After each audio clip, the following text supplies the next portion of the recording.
रुको जरा, सबर करो, बोला धक्का बुक्की नहीं करने का। आज हम उस समाज के बारे में बात करने वाले हैं।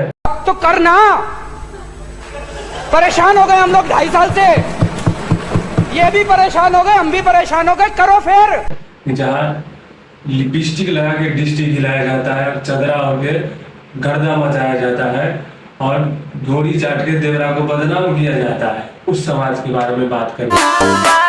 सोइया के जोगावल ई धानवा धुआं कोइले बा।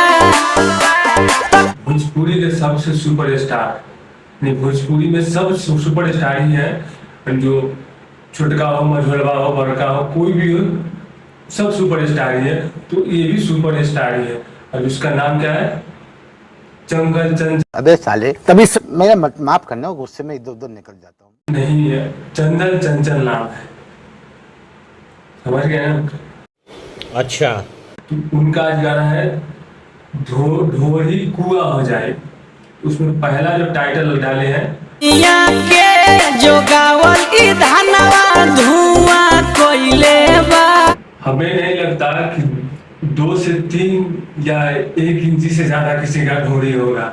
शायद इनकी माँ बहन के पास ढोरी इतना लंबा होगा, क्योंकि इसमें ये जो बता रहे हैं कि ढोरी को खोद खोद के कुआं कर देते हैं। इसमें आज तक कुआं कोई भी 1 इंच या 2 इंच का, चाहे 4 इंच का, गलत नहीं समझिएगा, कोई भी किसी को नहीं करते हैं, लेकिन ये ढोरी को खोद के कुआं कर देते हैं। इतने हमारे भोजपुरी में महान कलाकार सब हैं जो आपको किसी ब्रह्मांड में नहीं देखने को मिलेगा।